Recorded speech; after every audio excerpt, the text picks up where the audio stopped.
안녕하세요. 현실주 기자입니다. 이제 월요일입니다. 시장이 좀 지지부진하긴 했죠. 그래도 크게 떨어지지 않고 거의 보합권에서 마무리가 되었습니다. 오늘은 좀 간단하게 좀 시장을 둘러보는 식으로 진행을 하도록 하겠습니다. 오늘도 어제 말씀드렸던 데이터를 정리하다가 시간이 좀 오래 갔어요. 그러다 보니까 좀 오늘 데일리 자료를 만들 시간이 좀 부족해져서 또 내일 제가 좀 일찍 나가야 됩니다. 2차 저차 이유로 인해서 좀 이렇게 간단하게 하게 됐습니다. 자, 보시면 지금 현재 미국 증시는 나스닥이 이제 양전을 하기 직전입니다. 하락으로 시작했다가 지금 다시 올라가고 있어요. 하락하는 이유가 뭐냐라고 하면, 자, 지금 나스닥이 좀 더 크게 하겠습니다. 나스닥이 지금 월스트리트를 낮게 이끌고 있다라고 합니다. 무엇 때문이죠? 예, after hawkish라고 하죠. 매파입니다. 매파적인 발언이 있었다. 자, 그리고 페드 코멘트. 자, 페드의 매파적인 코멘트가 있어서 나스닥이 월스트리트를 낮게 이끌고 있다라는 겁니다. 다시 보겠습니다. 그래서 지금 나스닥이 하락을 했다가 다시 양전을 하고 있죠. 즉, 저런 발언이 의미하는 바가 좀 약하다는 겁니다. 어떤 말을 했냐 하면, 이번에 돌아오는 12월에 금리 인상을 50 베이스 포인트를 하겠다라고 했습니다. 원래 75 베이스 포인트였죠. 자이언트 스텝이었는데 이제 빅 스텝으로 내렸습니다. 발언을. 그러면서도 지금 아직 갈 길이 멀다라고 했습니다. 갈 길이 멀다. 뭐가 갈 길이 멀겠죠? 금리 인상의 수준입니다. 아직 인플레이션이 잡히기엔 시기상조고 우리들은 지속해서 금리를 인상시킬 거다. 단 다음 달은 아니야 라고 했다는 겁니다. 아무튼 그런 상황에서 지금 뭐 나스닥이 하락했다가 양전 직전입니다. 지금 현재 굉장히 투심이 좋아졌다라는 거죠. 한마디로 금리 인상에 대한 두려움이 사라진 상태라는 겁니다. 시장이 그렇다는 거예요. 그렇다고 뭐 개인들의 마음이 바뀌겠습니까? 아닙니다. 시장을 움직이는 건 항상 큰 돈이죠. 큰 돈, 외국인 기관 투자자가 그렇게 스탠스를 바꾸고 있다라는 겁니다. 대신 뭐 지금 어떤 종목들이 움직이고 있는지 자, 필라델피아 반도체 지수 올라가고 있죠. 나스닥 바이오테크 올라가고 있죠. 다 올라가고 있는 거예요. 다 올라가고 있는 거. 예, 지금 알파벳 조정 보이고 있는데 큰 폭의 상승 이후에 조정을 보이는 거죠. 파이저, 넷플릭스, 야, 코인베이스가 지금 난리가 났죠. 이 코인도 뒤에서 잠깐 얘기해 보겠습니다. 자, 코스피 차트를 보시면 지금 계속해서 상승하고 있습니다. 우리가 말씀드렸던 라인 기억나시죠? 여기였는데 지금 갭상승 돌파 이후에 계속 횡보하고 있습니다. 여기서 조금 상승하고 여기 저항선을 맞고 떨어지거나 아니면 여기서 횡보해주면 좋은 거예요. 여기서 약간 엘리어트 1파 이후에 2파 플랫 조정이라 생각하시면 좋을 것 같습니다. 1파 플랫 조정, 3파 이렇게 올라갈 수 있는 거거든요. 파동 관점에서 봤을 땐 그렇다는 겁니다. 뭐 짧게 보면 여러 가지 파동이 있겠죠. 1파, 2파, 3파 이렇게 볼 수도 있지만 지금 현재 큰 파동으로 봤을 땐 반등 파동이 나오고 있다라는 겁니다. 그 파동이 깨지려면 2300을 깨고 내려오면 그 엘리엇 파동이 깨진다는 겁니다. 엘리엇 파동은 그렇게 맹신할 필요는 없지만 흐름상 그렇게 되기 십상이란 겁니다. 프로그램 매매가 그렇게 돌아가는 거기 때문이죠. 그 코스닥은 지금 그 코스피에 비해서는 상승을 크게 못하고 있죠. 왜? 지금 현재 아직도 금리는 높은 수준이고 성장주들은 타격을 받고 있다라는 겁니다. 나스닥 월봉인데요. 나스닥 월봉을 보면 굉장히 의미심장하죠. 쭉 상승하다가 지금 조정을 크게 보였습니다. 조정 굉장히 크게 보였다. 30-40% 떨어졌죠. 근데 지금 밑꼬리를 달면서 점점 저점이 올라가고 있다는 게 좀 보입니다. 여기서는 밑꼬리는 달렸지만 저점은 계속 내려가고 있었거든요. 내려가고. 근데 이제 저점이 점점 올라가고 있다는 겁니다. 즉 반등 흐름이 보이고 있다는 거죠. 하락할 만큼 하락했고 이제 반발 매수세가 들어온다는 겁니다. 어찌되었건 외국인 기관이 굴리는 자금을 굴리는 애들은 자본주의를 신봉하는 애들이겠죠. 그래서 글로벌 매크로를 따라서 매수 매도를 하고 있는 겁니다. 그 측면에서 봤을 때 자본주의를 신봉하는 애들이 슬슬 다시 돌아오고 있다는 겁니다. 자본주의를 신봉한다는 것 자체가 주식시장이 망하길 바라진 않겠죠. 주식시장이 망한다는 건 외국인 기관이 손가락을 빨게 된다는 겁니다. 돈을 굴릴 데가 없어지는 거죠. 그럼 뭐 채권이나 부동산으로 갈 수밖에 없게 된다. 야간 선물은 상승 중입니다. 내일 시초가는 좋겠죠. 뉴스는 아까 보시다시피 나스닥이 지금 현재 허키시 매파적인 발언 때문에 낮게 진행되고 있다라고 했지만 지금 반등하고 있다라는 겁니다. 바이낸스 얘기 있죠. 이거 FTX 얘기입니다. 뭐 그 외에는 주목할 만한 뉴스는 없었어요. 자, 지금 코인 난리 났죠. 예. FTX 이 사태에 대해서 좀 말씀을 드리고 싶긴 한데 또 이게 코인에 관심 없으신 분들이 있기 때문에 특히 결론부터 말씀드리면 이 코인 사태가 주식시장에 영향을 크게 주진 않을 거다라는 겁니다. 왜냐? 간단하게 말해서 지금 코인 시장에 뱅크런이 발생한 겁니다. 그러니까 코스피 거래소에 가서 나 예치금 다 찾을게요 라고 한 거예요. 근데 예치금을 다 가지고 있지 않을 수 있지 않습니까? 그러면 그 예치금을 줄 수 없게 되니까 파산 신청하는 겁니다. 간단하게. 그런 상황이 발생한 거라 이 비트코인을 필두로 하는 가상화폐, 가상자산 시장에 신뢰도에 금이 갔다라는 겁니다. 그래서 이 사태는 좀 오랫동안 갈 것 같아요. 그렇다고 뭐 망할 것 같지는 않습니다. 시장이 망할 것 같지는 않은데 한번 큰 파동이 발생할 수 있다라고 좀 지켜보고 있습니다. 제가 최근에 추가 매수를 조금 했었는데 요 매수는 실패로 돌아간 거죠. 참 요런 FTX 사태가 발생할 줄은 약간 몰랐네요. 정보가 좀 부족했습니다. 이건 계속 좀 지켜볼 예정입니다. 자, 지금 투자 예탁금은 아직도 110조 정도 수준입니다. 자, 뉴스를 보면 뉴욕 증시가 인플레 고점 기대 완화에 하락 출발했다라는 거죠. 똑같습니다. 다시 확대를 하면 자, 지금 하락 시작했고 자, 나스닥이 0.79포인트 퍼센트 밀렸었는데 지금 0.1%까지 올라왔죠. 즉 0.6%의 반등 흐름이 나오고 있다라는 겁니다. 어떤 얘기냐라고 하면 여기 전날 크리스토퍼 몰러 연방준비제도 이사는 연준이 12월 혹은 이후 회의에서 50 베이스 포인트 인상을 고려하고 있다. 아까 말씀드린 빅스텝이죠. 자, 인플레이션이 목표치에 가까워질 때까지 금리는 한동안 높은 수준을 유지할 것이라고 매파적인 발언을 한 거죠. 모두 심호흡을 하고 진정해라. 워워 얘들아 좀 진정해. 왜 이렇게 또 난리야? 그럼 또 나 금리 인상해야 돼? 라는 거죠. 사실 이렇게 지금 냉탕과 온탕을 오가는 말을 하는 건 달러 강세를 견제하기 위해서였다고 봅니다. 사실 그거는 뭐 많은 사람들이 그런 의견을 표할 거예요. 왜? 지금 미국 국채가 안 팔리고 있다고 아예 그냥 자넷 옐런 장관이 얘기를 해버렸잖아요. 그래서 미국 국채가 안 팔리는 이유는 제가 봤을 때는 강달러 때문이었습니다. 강달러.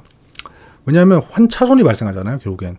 그래서 얘들이 지금 이런 식으로 말을 하고 있다. 금리 인상을 안 하겠다는 얘기는 아닙니다. 속도를 조절해서 강달러를 조금 진정시키는 차원이다. 그걸 뭐 지금 시장 참여자들이 다 알겠죠. 자, 바이든 대통령이 중국의 북 제어 능력 확신 못해 미 추가적 방위 행위 가능 뭐 이런 얘기를 하고 있어요. 뭐 내용이 중요한 건 아닙니다. 중국이 북한에 좀 관여하지 마라. 지금 북한이 도발하는 게 중국이 하는 게 아니길 바란다.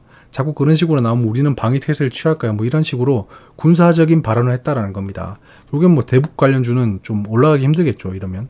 근데 지금 지난번에 말씀드렸다시피 만약에 트럼프 전 대통령이 다시 전선에 뛰어들고 이런다면 그것만으로도 대북주가 튀어오를 수 있다는 겁니다. 자, 그리고 사우디 왕세자가 그 오는 날에 SOL이 8조 통큰 베팅을 했다라는 겁니다. 저는 일단 SOL 주주입니다. SOL 주주입니다. 그래서 요런 기사들에 관심이 많은데요. 뭐 근데 이게 잘 모르겠어요. 단기적으로 상상이 좀 어렵겠죠. 투자를 한다는 거니까. 투자를 한다면 결국 돈이 나간다는 거잖아요. 그럼 단기적으로는 그 영업이익이나 현금 보유량이 악화될 수 있다는 겁니다. 그 측면에서는 좀 경계해야겠지만 요런 좀 석유회사들이 1차 산업이잖아요. 그래서 미래가 좀 없습니다. 이런 4차 산업혁명 시대에 가장 거꾸로 가는 거죠. 화석연료는.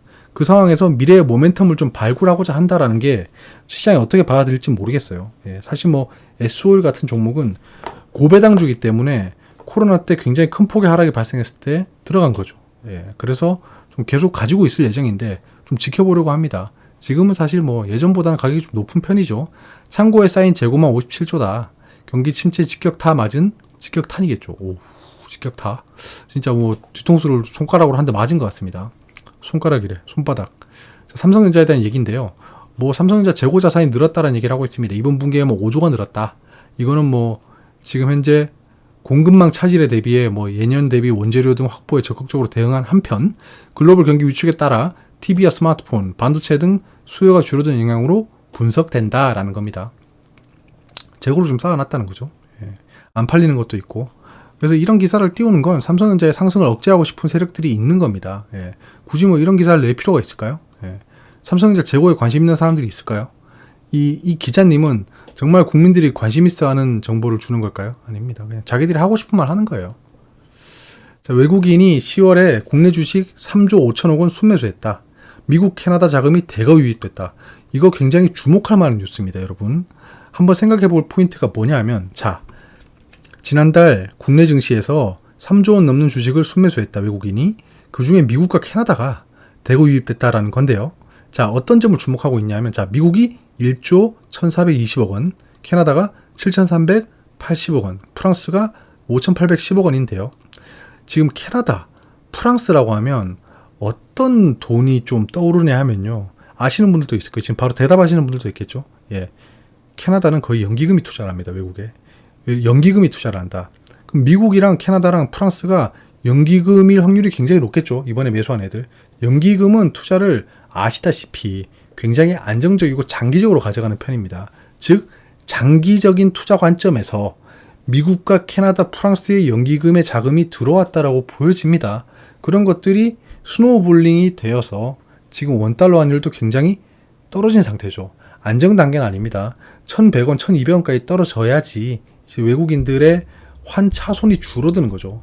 지금은 환차손이 굉장히 큰 단계입니다. 대신 이런 신규 자금 유입은 굉장히 유리하겠죠. 왜냐? 이런 그 1달러에 1,400원이면 얘들이 1달러를 가지고 오면 하나로 1,400원을 가지고 있는 거 아닙니까? 예전에 1,000원이었다 치면 1달러를 가지고 오면 1,000원을 줬는데 지금은 1달러를 가지고 오면 1,400원을 준다는 겁니다. 즉 예전보다 40%의 추가적인 구매가 가능한 거죠. 그때 쓸 돈에. 약간 그런 좀 환율적인 측면을 고려해 봤을 때 미국, 캐나다, 프랑스의 연기금이 장기적인 투자 관점에서 들어왔다라고 보여진다라는 겁니다. 즉, 이 자금이 금방 빠져나갈 것 같지는 않다. 지금 들어온 외국인이 엑소더스 해서 예전 저점을 깨고 내려간다. 이거는 요런 이슈랑은 다른 별다른 악재가 발생했을 거라는 겁니다. 그런 상황이 발생하면. 자, FTX 사태입니다. 통화긴축 악재. 가상자산 혹한기 오나. 혹한기가 올 수도 있다고 봅니다. 이거는. 예. 왜냐하면 아까 간단하게 말씀드렸다시피 뱅크런이 발생한 건데 이렇게 되면 FTX뿐만 아니라 코인베이스, 그 다음에 우리나라의 업비트 이런 데, 바이낸스 그런 데서 자금 인출이 발생할 수 있다는 거죠. 저기라고 저런데 우리라고 멀쩡하겠어? 라고 생각할 수 있게 된다는 거죠. 그럼 뱅크런이 뱅크런을 불러오게 되고 이는 2008년 리먼 브러더스 사태랑 거의 준하는 상황이 발생하게 되는 겁니다. 이렇게 되면 주식시장에 영향이 없겠다라고 단적으로 판단한 이유 중에 하나가 주식시장으로 다시 돈이 들어올 수 있다는 거겠죠. 그 코인 시장에 들어갔던 돈들이 약간 이번에 차이나에서 그 차이나 런이 발생하고 있다라고 하잖아요. 사실 그거는 허상인 것 같습니다. 현재까지는 허상인 것 같아요. 근데 차이나 런이 발생했다는 것 자체가 차이나 시장이 불안하니까 그 인근에 있는 아시아 시장으로 들어간다는 거죠. 똑같은 케이스로 생각해보면 될 것 같아요. 코인 시장이 불안하니까 이 자금을 주식으로 옮겨갈 수도 있겠죠. 좀 그래서 주식시장이 오히려 신뢰성이 더 올라갈 수도 있다라고 보여집니다. 그래서 이 FTX 사태는 가상자산 측면에서는 굉장히 안 좋지만 주식시장 측면에서는 좀 영향이 미미할 수 있다. 왜냐? 또 첫 번째 뱅크런이 발생했을 때 그때 주식시장의 반응이 굉장히 미미했습니다. 미미했다. 그리고 코스피가 차익 실현 물량에 0.34% 하락한 2474선 마감이라는 진짜 헛소리를 하고 있습니다. 제가 영상 제목에서 말씀드렸던 건데요. 외국인이 사서 상승했다라는 또 기사로 대서특필하는 거예요. 그 반면에 0.34% 하락하니까 차익 실현 물량이 나왔다라고 하고 있어요. 그러니까 제가 언론을, 특히 경제 언론을 극혐하는 게 너무 사람들을 가지고 놉니다. 기사로. 이런 걸 보면 또 그래? 외국인 얼마 전에 들어온다더니 차익 실현하네? 라고 하는데 내용을 보면 개인과 외국인은 1476억 원 각각 순매수했다. 그러면 자기들의 기조를 지키려면 외국인이 매수했다라는 제목이 나와야죠. 하락했으나 외국인은 지속 매수 중이라고 해야 됩니다. 지금 똑같은 팩트를 얘는 이렇게 썼고 저는 이렇게 얘기한 거예요. 자, 0.34% 시장이 하락했어요. 그 가운데 외국인은 1,400억 원을 매수했어요. 이게 다 팩트죠. 근데 요 사람은 코스피가 차익 실현 물량의 0.34% 하락. 자, 요 팩트를 가지고 요런 좀 미사옥으로 붙인 거죠. 본인의 의견을 붙인 겁니다. 누가 나 오늘 차익 실현할게라고 판 사람 아무도 없어요. 근데 요렇게 얘기하는 거죠. 근데 팩트만 얘기한다면 지난번 기사와 온라인에서 기조를 맞춰서 얘기한다면 코스피 0.33% 하락했지만 외국인의 매수는 지속돼 라고 하는 게 맞겠죠. 그게 도덕적으로 맞지 않습니까?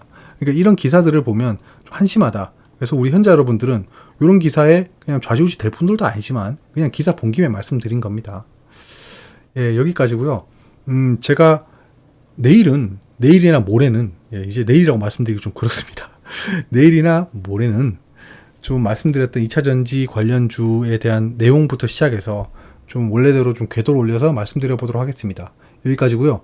내일도 성공적인 투자 되시길 바랍니다. 이 안 좋은 시장에 잘 버티셨고 또 기조를 지켜가면서 투자 철학을 지키신 게 아마 지금 상황을 이끌어온 원동력이 아니었을까 합니다. 아무튼 고생 많으셨고 내일 뵙도록 하겠습니다. 감사합니다.